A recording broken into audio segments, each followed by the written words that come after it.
Chaque matin entre 6h et 10h sur Voltage, l'équipe du matin réveille l'Île-de-France.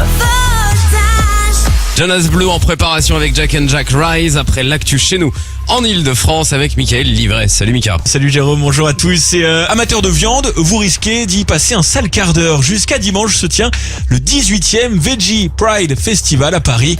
Un rendez-vous d'antispécistes, ces militants qui refusent toute hiérarchie entre les hommes et les animaux.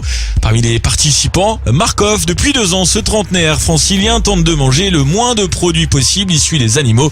Il revient sur le moment où il a commencé à ne plus manger de viande. Je pense que j'avais déjà ça en moi depuis très longtemps, cette réflexion à chaque fois que je cuisais un steak haché ou quelque chose, de me dire c'est quand même une chair morte d'un être vivant qui a dû avoir une vie quand même plutôt dégueulasse. Et quand L214 a commencé à publier des vidéos sur l'exploitation animale et les horreurs qu'on faisait subir aux animaux juste pour notre petit confort, là je me suis dit maintenant tu le sais, tu sais que ça se passe comme ça.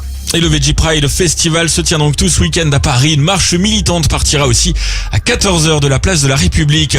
Jusqu'à dimanche se tient le 18e Veggie Pride Festival à Paris. Un rendez-vous d'antispécistes, ces militants qui refusent toute hiérarchie entre les hommes et les animaux.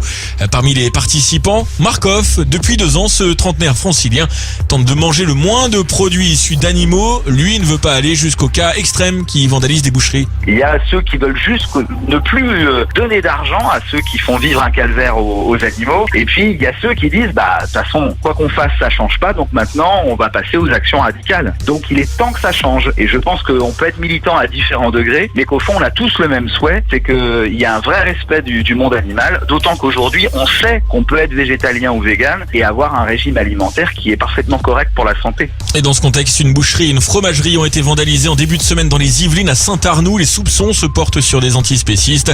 Au début du mois, c'est dans l'Essonne, à Épinay-sur-Orge, qu'une boucherie avait été prise pour cible. Parmi les participants, Markov, depuis 2 ans, ce trentenaire francilien tente de manger le moins de produits issus d'animaux. Et pour lui, il est temps de manger différemment. 15% des gaz à effet de serre, aujourd'hui, sont dus à l'élevage. Et on estime qu'on va atteindre 30% d'ici 2070. L'été, on va tous crever de chaud sur la planète, mais qu'on va rester chez nous à dire « Oui, mais moi, je vais continuer à boire du lait et à manger mon steak haché. » Alors, autant commencer dès maintenant à prendre le problème. Le taureau par les cornes, en plus, si je peux me permettre cette expression, parce que il est temps quand même que ça change. Il y a tellement de choses à faire.